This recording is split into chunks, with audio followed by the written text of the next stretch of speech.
ಮಹಾಪ್ರಭು ಯಾವಾಗಲೂ ತನ್ನನ್ನು ಭಗವಂತನೆಂದು ಹೇಳಿಕೊಳ್ಳುತ್ತಿರಲಿಲ್ಲ. ಅವರು ತನ್ನನ್ನು ಭಗವಂತನ ಭಕ್ತರ ಸೇವಕ ಎಂದು ತೋರಿಸಿಕೊಳ್ಳುತ್ತಿದ್ದರು.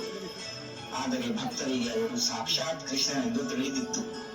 ಯಾರಾದರೂ ಅವರನ್ನು ಕೃಷ್ಣನೆಂದು ಹೇಳಿದರೆ ಅವರು ತಮ್ಮ ಕಿವಿಗಳನ್ನು ಮುಚ್ಚಿಕೊಂಡು, ವಿಷ್ಣು ವಿಷ್ಣು, ನಾನು ಭಗವಂತನ ತುಚ್ಛ ಸೇವಕ, ಯಾವುದೇ ಜೀವಿ ಎಂದಿಗೂ ವಿಷ್ಣುವಾಗಲು ಸಾಧ್ಯವಿಲ್ಲ ಎಂದು ಹೇಳುತ್ತಿದ್ದರು.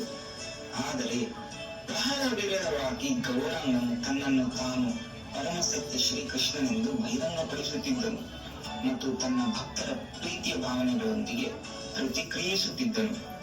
ಆದರೆ ಇದು ಬಹಳ ಕಡಿಮೆ ಮತ್ತು ಅಲ್ಪಾವಧಿಯವರೆಗೆ ಮಾತ್ರ ಸಂಭವಿಸುತ್ತಿತ್ತು.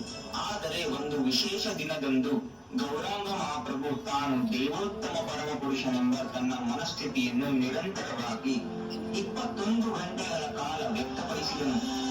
ಸಂಪೂರ್ಣ ಗೌರಾಂಗ ಲೀಲೆಗಳಲ್ಲಿ ಇಂತಹ ಘಟನೆ ಒಂದೇ ಒಂದು ಸಾರಿ ಸಂಭವಿಸಿತು. ಈ ಲೀಲೆಯನ್ನು ಮಹಾಪ್ರಕಾಶ ಲೀಲೆ ಎಂದು ಕರೆಯಲಾಗುತ್ತದೆ. ಈ ಲೀಲೆಯಲ್ಲಿ ಭಗವಂತನು ತನ್ನ ಪ್ರತಿಯೊಬ್ಬ ಭಕ್ತರಿಗೂ ವೈಯಕ್ತಿಕವಾಗಿ ಅತ್ಯಂತ ಆತ್ಮೀಯ ಕರುಣೆಯನ್ನು ನೀಡಿದನು. ಆ ದಿನ ಕೀರ್ತನೆಯು ಉತ್ತುಂಗಕ್ಕೇರಿದಾಗ ಶ್ರೀ ಗೌರಸುಂದರನು ಪರಮಾನಂದಗೊಂಡನು. ವಿಷ್ಣುವಿನ ಬಲಿಪೀಠಕ್ಕೆ ಹೋಗಿ ಎಲ್ಲಾ ಶಾಯಿಗ್ರಾಮಶೀಲಗಳನ್ನು ಎತ್ತಿ ತನ್ನ ಮಡಿಲಲ್ಲಿಟ್ಟುಕೊಂಡು ಕುಳಿತನು. ಇದನ್ನು ನೋಡಿ ಭಕ್ತರ ಸಂತೋಷವು ಅಪರಿಮಿತವಾಯಿತು. ಅವರು ಗೌರಾಂಗನನ್ನು ಯಾವಾಗಲೂ ಭಗವಂತನಾಗಿ ಪೂಜಿಸಲು ಮತ್ತು ಪ್ರೀತಿಸಲು ಬಯಸಿದರು. ಆದರೆ ಶ್ರೀ ಚೈತನ್ಯರು ಅವರಿಗೆ ಎಂದಿಗೂ ಈ ಅವಕಾಶವನ್ನು ನೀಡಿರಲಿಲ್ಲ. ಈಗ ಭಗವಂತನು ಅವರ ಪ್ರೀತಿ ಮತ್ತು ಪೂಜನೆಯನ್ನು ಸ್ವೀಕರಿಸಲು ಸಿದ್ಧನಾದನು. ಗೌರಾಂಗನು ಭಕ್ತರಿಗೆ ತನ್ನ ಅಭಿಷೇಕವನ್ನು ಮಾಡಲು ಹೇಳಿದನು. ಭಕ್ತರ ಸಂತೋಷಕ್ಕೆ ಮಿತಿಯೇ ಇರಲಿಲ್ಲ. ಅವರು ಸಾವಿರಾರು ಮಡಿಕೆಗಳಲ್ಲಿ ಗಂಗಾ ನೀರನ್ನು ತಂದು ಅಭಿಷೇಕ ಮಾಡಲು ಸಿದ್ಧರಾದರು. ಶ್ರೀವಾಸರಿಗೆ ಒಬ್ಬ ಬಡ, ತುಂಬಾ ಸರಳವಾಗಿದ್ದ ಸೇವಕಿಯೊಬ್ಬಳಿದ್ದಳು. ಅವಳ ಹೆಸರು ದುಃಖಿ. ಭಕ್ತರಿಗೆ ಗೌರಾಂಗನ ಅಭಿಷೇಕಕ್ಕೆ ಸಹಾಯ ಮಾಡಲು ಗಂಗಾ ನೀರನ್ನು ತರಲು ಅವಳು ಗಂಗಾ ನದಿಗೆ ಹೋಗುತ್ತಿದ್ದಳು. ಬನ್ನಿ ನೋಡೋಣ.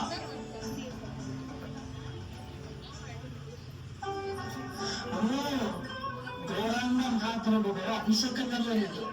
ಎಲ್ಲಾ ಮಹಾನ್ ಭಕ್ತರಾದ ನಿತಾಯ್, ಗದಾಧರ್ ಪಂಡಿತ್, ಅದ್ವೈತಾಚಾರ್ಯ, ಶ್ರೀವಾಸ್ ಠಾಕೂರ್, ಮುರಾರಿ ಗುಪ್ತಾ, ಬಾಲ ಮುಕುಂದರ್ ಅವರೆಲ್ಲರೂ ಅಭಿಷೇಕ ಮಾಡಿ ಭಗವಂತನನ್ನು ಪೂಜಿಸುತ್ತಾರೆ.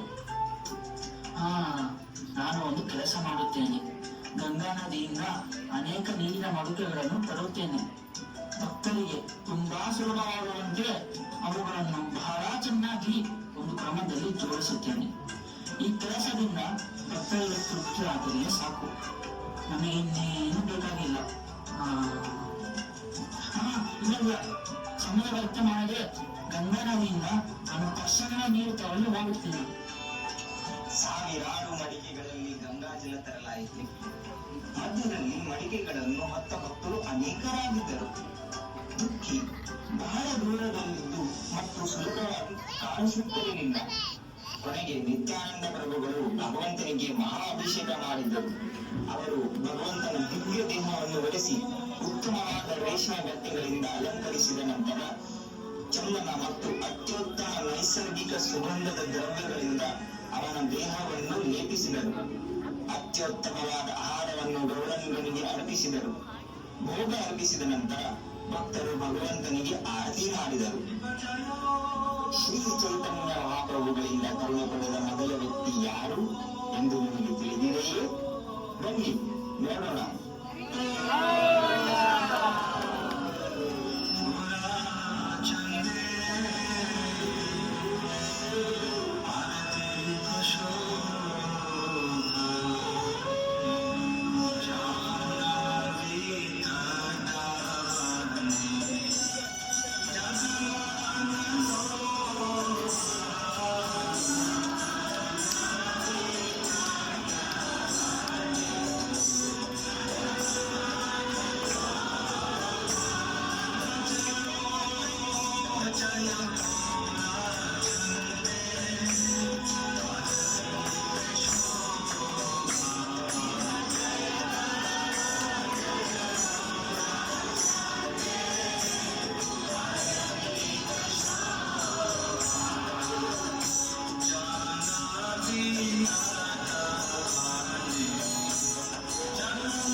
ಶ್ರೀವಾಸ್, ಇಂದು ನಾನು ಬಹಳ ವಿಶೇಷ ವ್ಯಕ್ತಿಯೊಬ್ಬರನ್ನು ನೋಡಿದೆ.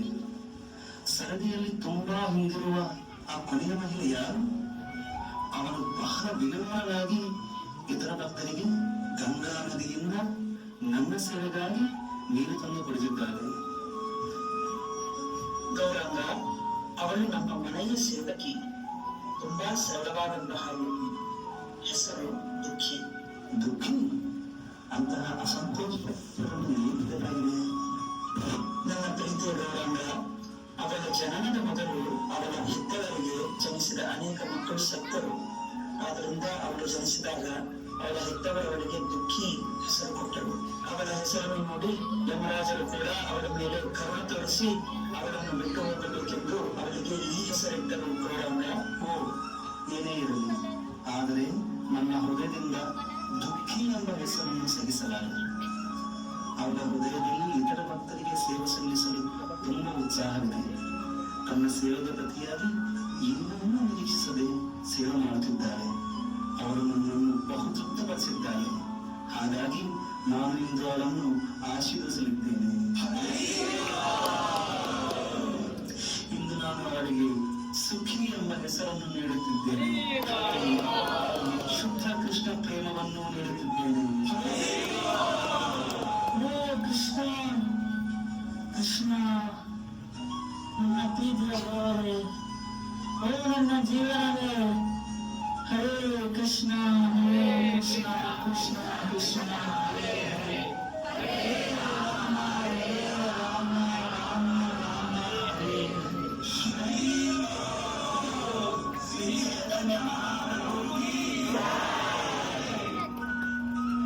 ಹೀಗೆ ಶ್ರೀ ಚೈತನ್ಯರು ಈ ಲೀಲೆಯ ಮೂಲಕ ತಮ್ಮ ಭಕ್ತರ ಸೇವಕರಾಗಿರುವುದರ ಮಹತ್ವವನ್ನು ಒತ್ತಿ ಹೇಳಿದರು. ಈ ಸೇವೆಯ ಮನೋಭಾವ ಮತ್ತು ನಮ್ರತೆಯೇ ಮಾತ್ರ ಪರಮಾತ್ಮನ ಗಮನವನ್ನು ಸೆಳೆಯುತ್ತದೆ. ಅದರ ನಂತರ ಗಂಗಾದಾಸ ಪಂಡಿತರು, ಅದ್ವೈತ ಆಚಾರ್ಯರು, ಶ್ರೀವಾಸ್ ಠಾಕೂರರು ಮತ್ತು ಗೋಲಾವೇಜ ಶ್ರೀಧರರು ಆದರು.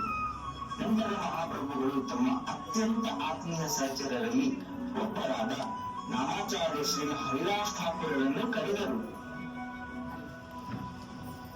ಹರಿದಾಸ್, ಓ ನನ್ನ ಪ್ರೀತಿಯ ಹರಿದಾಸ್. ನನ್ನ ಪ್ರೀತಿಯ ದೇವರೇ, ನಾನು ಎಂಥ ಭಕ್ತನು, ನೀವು ನನ್ನನ್ನು ನೆನಪಿಸಿಕೊಳ್ಳುತ್ತಿದ್ದೀರಾ? ಹರಿದಾಸ, ನನಗೆ ನಿನ್ನ ದೇಹವು ನನ್ನದಕ್ಕಿಂತ ಉತ್ತಮವಾದದು. ನಿನ್ನ ಜೀವ ನನ್ನ ಸ್ವಂತ ಜೀವಕ್ಕಿಂತ ಹೆಚ್ಚು ಪ್ರಿಯವಾಗಿದೆ. ನೀನು ಮುಸ್ಲಿಂ ಕುಟುಂಬದಲ್ಲಿ ಜನಿಸಿಯೂ ಕೂಡ ಕೃಷ್ಣನ ನಾಮಗಳನ್ನು ಪ್ರತಿದಿನ 3 ಲಕ್ಷ ಬಾರಿ ಪ್ರೀತಿಯಿಂದ ಜಪಿಸುತ್ತಿದ್ದೀಯಾ ಹಾಗೂ ಇತರರಿಗೆ ಹರಿನಾಮವನ್ನು ಹಂಚುತ್ತಿದ್ದೀಯಾ. ಇದರಿಂದ ಆ ಸಮಯದಲ್ಲಿ ಆಳುತ್ತಿದ್ದ ಮುಸಲ್ಮಾನರು ಮತ್ತು ಅನೇಕ ಕುಲಬ್ರಾಹ್ಮಣರು ನಿನ್ನನ್ನು ದ್ವೇಷಿಸುತ್ತಿದ್ದರು. ಆದರೆ ಮುಗ್ಧ ಮತ್ತು ಪ್ರಾಮಾಣಿಕ ಜನರು ಮಾತ್ರ ನಿನ್ನನ್ನು ಪ್ರೀತಿಸುತ್ತಿದ್ದರು. ನಿನ್ನನ್ನು ನೋಡಿದವರು ಹೃದಯಗಳು ತಕ್ಷಣವೇ ರೂಪಾಂತರಗೊಳ್ಳುತ್ತಿದ್ದವು. ಹರಿದಾಸ್, ಅಂದು ಕಾಜಿ ನಿನ್ನನ್ನು ರಾಜನ ಆಸ್ಥಾನಕ್ಕೆ ಬಂಧಿಸಿ ಕರೆತಂದ ದಿನ ನನಗೆ ನೆನಪಿದೆಯೇ? ಹೌದು ಗೌರಂಗ, ನನಗೆ ನೆನಪಿದೆ.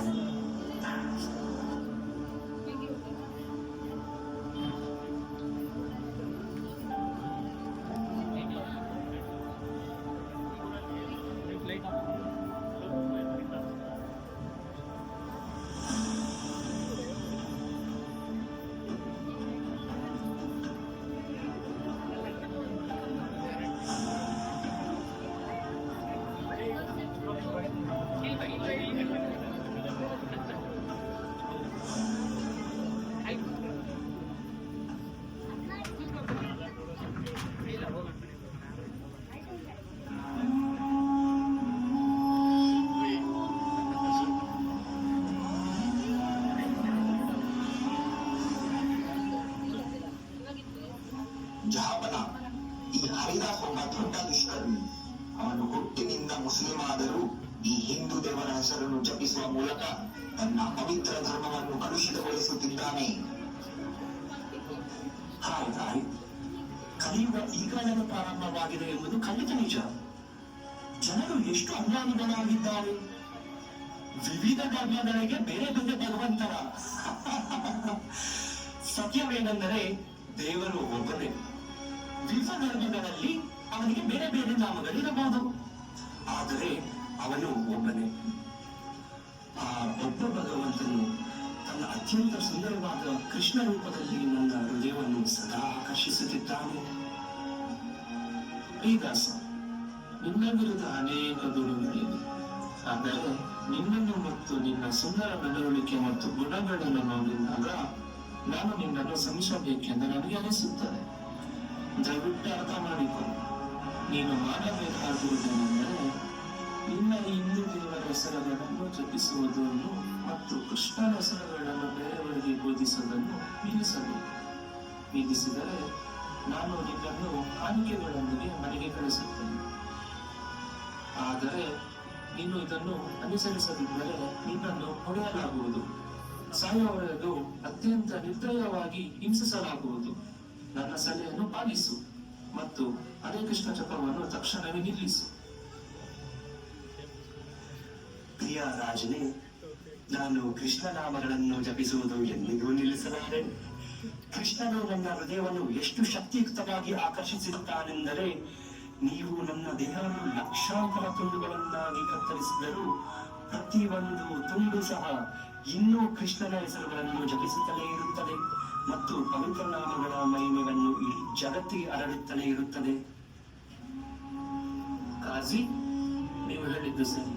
ಇವನು ಮನುಷ್ಯನೇ ಅಲ್ಲ, ಅರ್ಥ ಮಾಡಿಕೊಳ್ಳಕ್ಕೆ ಆಗದಿರುವ ಒಂದು ಜಂತು. ಯಾರಲ್ಲಿ ಈ ದುಷ್ಕರ್ಮೆಯನ್ನು ತೆಗೆದುಕೊಂಡು ಹೋಗಿ ಅವನನ್ನು ಸಾಯುವವರೆಗೂ 22 ಮಾರುಕಟ್ಟೆಯಲ್ಲಿ ಹೊಡೆಯಿರಿ. ಹರಿದಾಸ,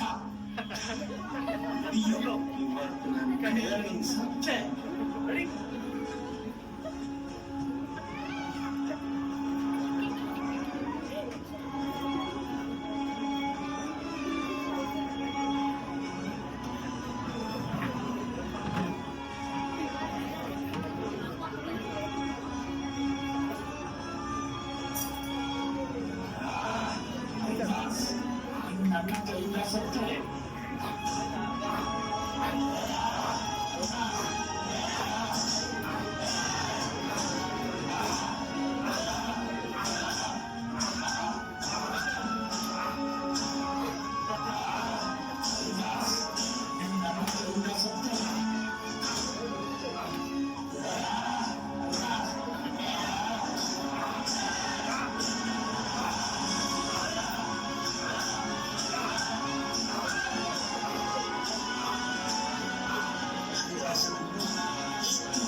ಹಿಂಸೆ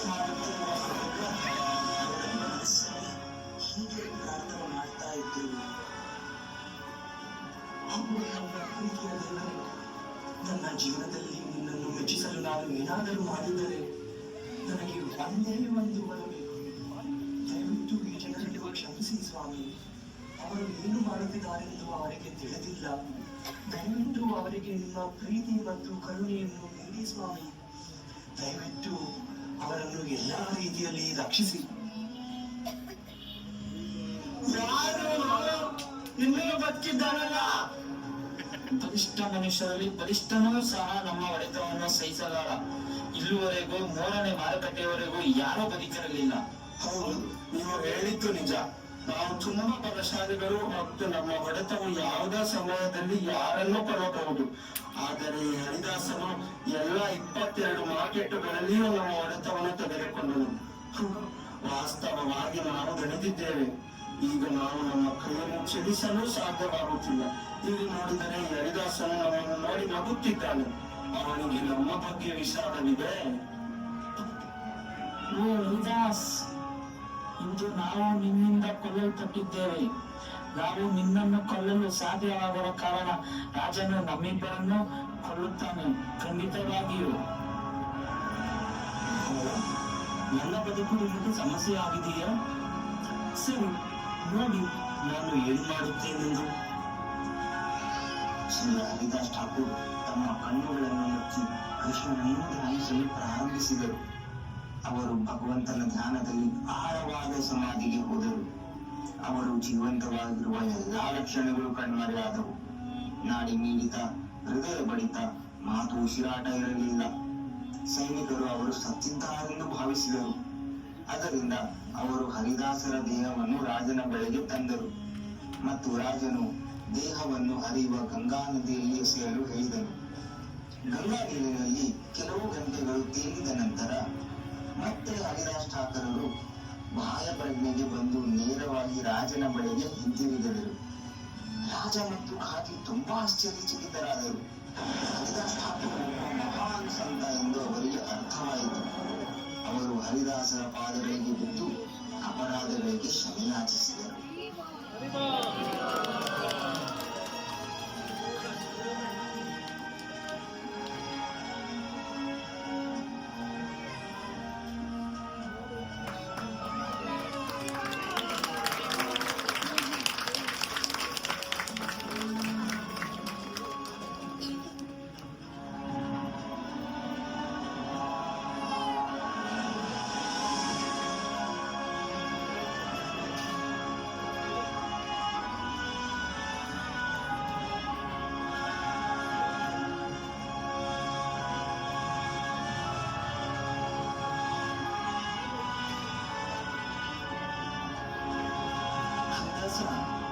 ನಿನ್ನನ್ನು 22 ಮಾರ್ಕೆಟ್ಗಳಲ್ಲಿ ಅತಿ ಕ್ರೂರವಾಗಿ ಹೊಡೆದರಲ್ಲವೇ?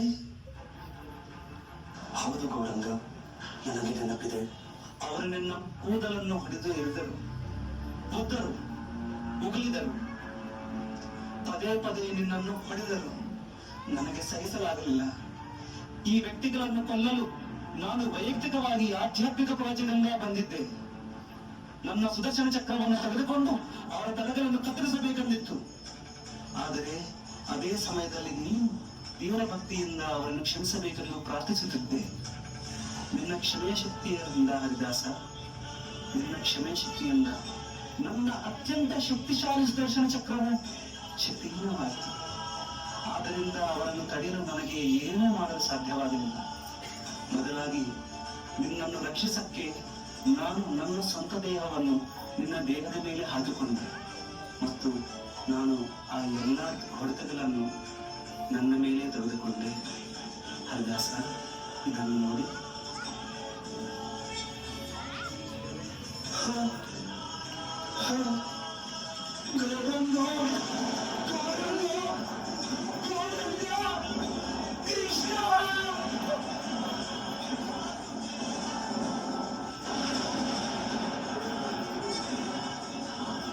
ಇದ್ದೇನು ಹರಿದಾಸ್, ಇದ್ದೇನು. ನನ್ನ ಐಶ್ವರ್ಯವನ್ನು ನೋಡು.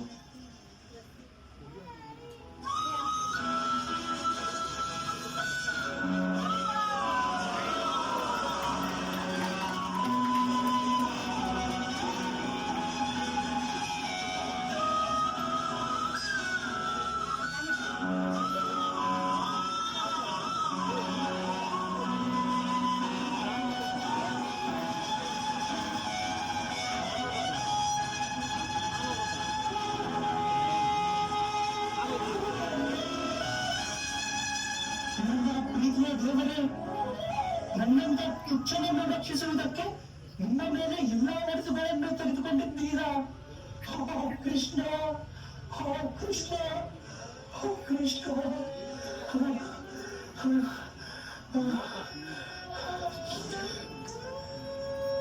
ಎಲ್ಲ ದೇವರು, ನೀವು ಎಷ್ಟು ದಯಾಳು ಅಂದರೆ ನಿಮ್ಮನ್ನು ನೆನಪಿಸಿಕೊಳ್ಳುವ ಯಾವುದೇ ಭಕ್ತರನ್ನು ನೀವು ಎಂದಿಗೂ ಕೈ ಬಿಡುವುದಿಲ್ಲ.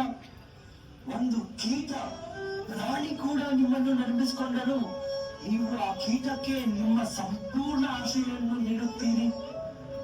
ಆ ನೀಚ ದುರ್ಯೋಧನ ಆದೇಶದ ಮೇರೆಗೆ ದುಶ್ಯಾಸನನು ದ್ರೌಪದಿಯ ಕೂದಲನ್ನು ಹಿಡಿದು ಸಭೆ ಸಭಾಂಗಣಕ್ಕೆ ಎಳೆದನು. ತನ್ನ ಶಕ್ತಿಯುಕ್ತ ಕೈಗಳಿಂದ ಅವಳ ಸೀರೆಯನ್ನು ಎಳೆಯಲು ಹೊರಟಿದನು. ಆ ಕ್ಷಣದಲ್ಲಿ ದ್ರೌಪದಿಯು ನಿನ್ನನ್ನು ಸ್ಮರಿಸಿದಳು. ಅವಳು ತನ್ನ ಕೈಗಳನ್ನು ಮೇಲಕ್ಕೆ ಎತ್ತಿ ನಿನ್ನನ್ನು ಪ್ರೀತಿಯಿಂದ ಕರೆದಳು. ಹೇ ಕೃಷ್ಣ, ಹೇ ಗೋವಿಂದ ಅಂತ. ತಕ್ಷಣವೇ ನೀನು ಅವಳನ್ನು ರಕ್ಷಿಸಲು ಅಪರಿಮಿತ ಸೀರೆಯ ರೂಪದಲ್ಲಿ ಅವಳ ಮುಂದೆ ಕಾಣಿಸಿಕೊಂಡೆ. ಪ್ರಹ್ಲಾದರಿಂದ ಅವಳ ರಾಕ್ಷಸ ತಂದೆ ಅವನನ್ನು ಪರ್ವತದಲ್ಲಿ ನಿಲ್ಲಿಸಲು, ಅವುಗಳ ನುಡಿಗೆಳಿಸಲು, ಬೆಂಕಿಯಲ್ಲಿರಿಸಲು ಮತ್ತು ಅವನಿಗೆ ವಿಷವನ್ನು ಕೊಡುವ ಮೂಲಕ ಅದನ್ನು ಪ್ರಯತ್ನಿಸಿದನು. ಆದರೆ ಪ್ರಹ್ಲಾದ ನಿಮ್ಮನ್ನು ನೆನಪಿಸಿಕೊಂಡನು. ಆ ನೆನಪಿನಲ್ಲಿ ನೀವು ವೈಯಕ್ತಿಕವಾಗಿ ಅವನಿಗೆ ನಿಮ್ಮ ಪ್ರೀತಿಯ ಆಶಯ ಮತ್ತು ರಕ್ಷಣೆ ನೀಡಿದ್ದೀರಿ. ಇನ್ನು ಆ ಅಜಾಮಿಳ ಅವನು ಜೀವನ ಪರ್ಯಂತವೂ ಅನೇಕ ಅಸಹ್ಯಕರ ಪಾಪಕೃತ್ಯಗಳನ್ನು ಮಾಡಿದನು. ಆದರೆ ಅವನ ಜೀವನದ ಕೊನೆಯಲ್ಲಿ ಯಮದೂತರು ತನ್ನ ದೇಹದಿಂದ ತನ್ನ ಜೀವಶಕ್ತಿಯನ್ನು ಹೊರತೆಗೆಯುವುದನ್ನು ನೋಡಿದಾಗ ಅವನು ತನ್ನ ಮಗನಾದ ನಾರಾಯಣನನ್ನು ನೆನಪಿಸಿಕೊಂಡನು. ಒಂದು ಕ್ಷಣ ನಾರಾಯಣ ಎಂಬ ಹೆಸರನ್ನು ಪಡಿಸುವ ಮೂಲಕ ಅವನು ನಿನ್ನನ್ನು ಸ್ವಾಮಿ, ನಿನ್ನನ್ನು ಸ್ವಲ್ಪ ಸಮಯಕ್ಕೆ ನೆನಪಿಸಿಕೊಂಡನು. ಮತ್ತೆ ತಕ್ಷಣವೇ ಅವನಿಗೆ ನೀವು ಸಂಪೂರ್ಣ ರಕ್ಷಣೆ ನೀಡಿದ್ದೀರಿ. ಕೃಷ್ಣ ಸ್ಮರಣೆ ಎಷ್ಟು ಶಕ್ತಿಶಾಲಿ! ಕೃಷ್ಣ ಸ್ಮರಣೆ ಎಷ್ಟು ಶಕ್ತಿಶಾಲಿ!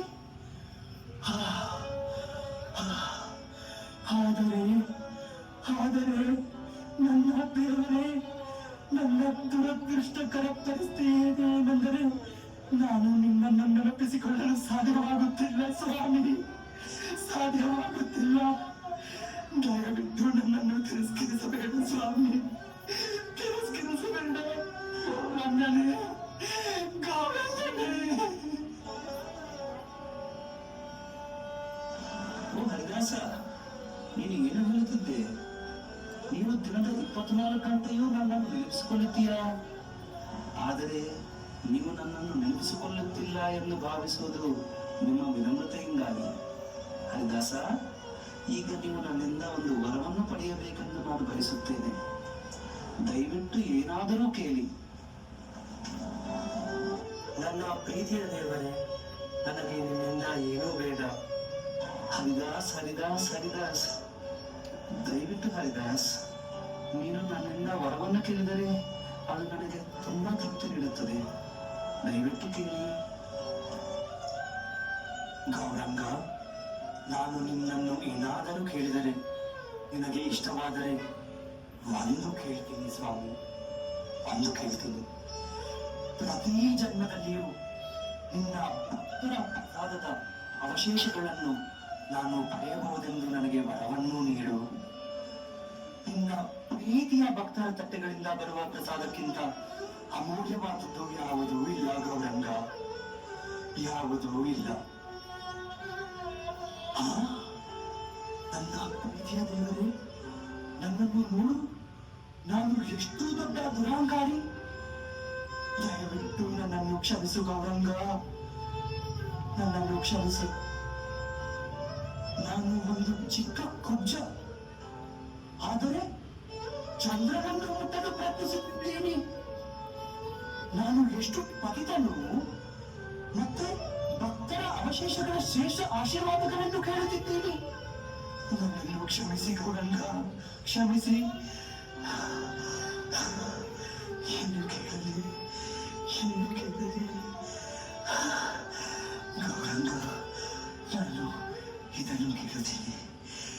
ನಿನ್ನ ಭಕ್ತರ ಮನೆಯ ಹತ್ತಿರ ನನಗೆ ಒಂದು ನಾಯಿ ಜನ್ಮ ಆಗಲಿ ಅಥವಾ ಒಂದು ಕೀಟ ಜನ್ಮ ಆಗಲಿ ಕೊಡಿ ಸ್ವಾಮಿ. ಅವರು ತಮ್ಮ ಎಲೆಕಟ್ಟೆಗಳನ್ನು ಎಸೆದಾಗ ನಾನು ಓಡಿ ಹೋಗಿ ಅವರ ಅವಶೇಷಗಳನ್ನು ತಿಂತೀನಿ. ಅದು ಸಾಕು ನನಗೆ ಸ್ವಾಮಿ, ಅದು ಸಾಕು. ಇನ್ನೇನು ಬೇಡ, ಇನ್ನೇನು ಬೇಡ. ನನ್ನ ಪ್ರೀತಿಯ ಹರಿದಾಸರೇ, ನೀವು ಶ್ರೀರಾಮಾಚಾರ್ಯರು ಏಕ ಎಂಬುದರಲ್ಲಿ ಆಶ್ಚರ್ಯವೇನಿಲ್ಲ. ನೀವು ಪ್ರತಿದಿನ 3 ಲಕ್ಷ ನಾಮಗಳನ್ನು ಹೇಗೆ ಜಪಿಸಲು ಸಾಧ್ಯವಾಗುತ್ತದೆ ಎಂಬುದು ಇಡೀ ಜಗತ್ತಿಗೆ ಈಗ ಬಹಿರಂಗವಾಗಿದೆ. ಹರಿದಾಸರೇ, ನೀವು ತ್ರಿನಾದಪಿ ಸುನೀಚೇನ ತರೋರಿವ ಸಹಿಷ್ಣುನ ಅಮಾನಿನ ಮಾನದೇನ ಎಂಬ ಶ್ಲೋಕದ ಸಾಕಾರವಾಯಿತು. ನಿಮ್ಮ ನಮ್ರತೆ, ಕ್ಷಮೆ, ಸಹಿಷ್ಣುತೆ, ಕರುಣೆ, ಇತರರನ್ನು ಗೌರವಿಸುವುದು ಮತ್ತು ಅತಿಯಾಗಿ ಏನನ್ನೂ ನಿರೀಕ್ಷಿಸಿರುವುದು ಇವೆಲ್ಲವೂ ಅತ್ಯದ್ಭುತವಾದವರ ಹೆಸರೇ. ಮತ್ತು ನೀವು ನನಗೆ ಅತ್ಯಂತ ಪ್ರಿಯ, ನೀವು ನನಗೆ ಅತ್ಯಂತ ಪ್ರಿಯ ಹೆಸರು, ಅತ್ಯಂತ ಪ್ರಿಯ.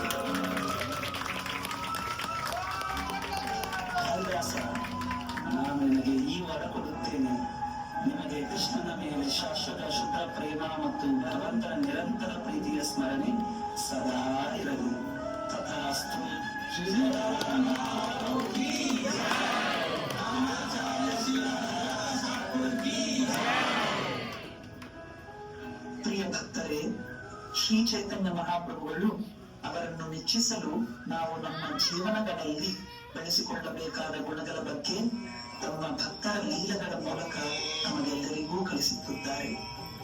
ಶ್ರೀ ಹರಿದಾಸ ಠಾಕೂರ ಪಾದ ಪದ್ಮಗಳಿಗೆ ನಮಸ್ಕರಿಸೋಣ. ಅವರ ಕರುಣೆಗಾಗಿ, ನಾಮರುಚಿಗಾಗಿ, ಪ್ರಪಂಚದಾದ್ಯಂತ ಜನರಿಗೆ ಪವಿತ್ರ ನಾಮಗಳ ಮಹಿಮೆಯನ್ನು ಬೋಧಿಸಲು ಶಕ್ತಿಗಾಗಿ ಬೇಡೋಣ. ಶ್ರೀಲ ಪ್ರಭುಪಾದರ ಪಾದ ಕಮಲಗಳಿಗೆ ನಮಸ್ಕರಿಸೋಣ.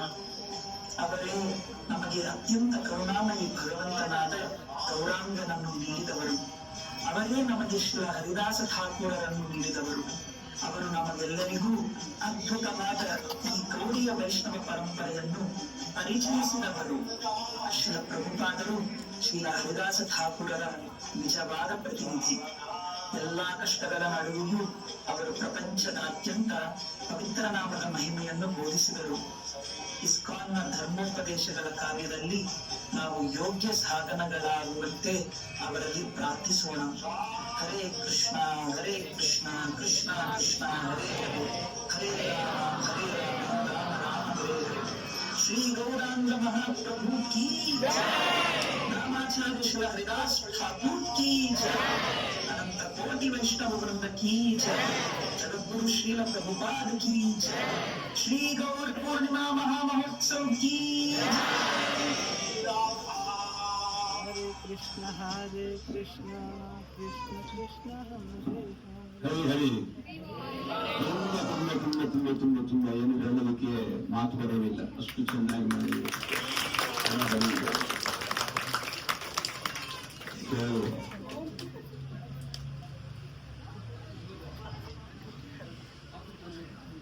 ಭಗವಂತನ ಲೀಲೆಗಳನ್ನ ಕೇಳೋದು ಒಂದು ರೀತಿಯಲ್ಲಿ ನಮಗೆ ತಿಳುವಳಿಕೆ ಕೊಡಬಹುದು.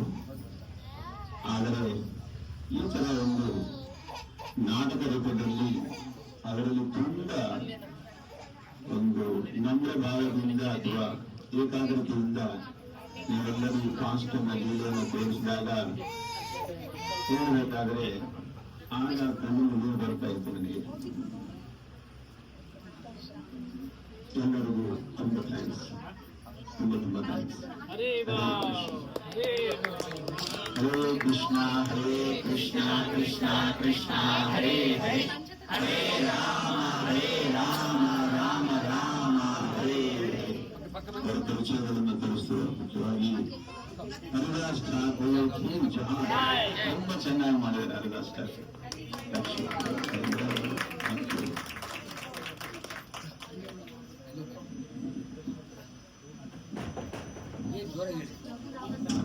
ನಿತ್ಯಾನಂದ ಪ್ರಭು ಅವರ ಶ್ರೀರೂಪಚರಣೆಗಳು ನಿತ್ಯಾನಂದ ಮಾಡಿದ್ದಾರೆ.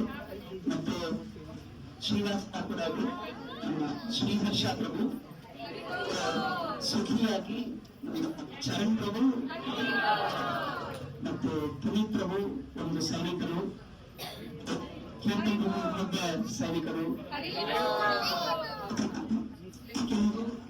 ನಮ್ಮ ಹೇಮಂತ್ ಪ್ರಭು ಹಾಜಿ ಹರಿದಾಸ್ ಠಾಕೂರ್ ಮೇಲೆ ಕಂಪ್ಲೇಂಟ್ ಮಾಡಿದರು.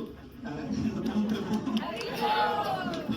Shri Gauranga Mahaprabhu, his grace Vinay Venkatanath Prabhu, beautiful Krishna is our Bhagavat Prabhu.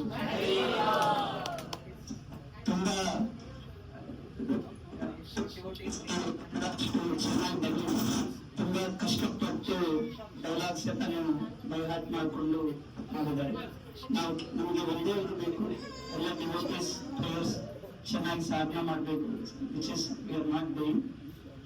Also ಚೆನ್ನಾಗಿ ಟೀಚಿಂಗ್ ಮಾಡೋಕ್ಕೆ ನಮಗೆ ಶಕ್ತಿ ಬ್ಲೆಸ್ಸಿಂಗ್ಸ್ ಬೇಕು, ಅದಕ್ಕೆ ಯಾಚನೆ ಮಾಡ್ತೀವಿ. ಹರೇ ಕೃಷ್ಣ.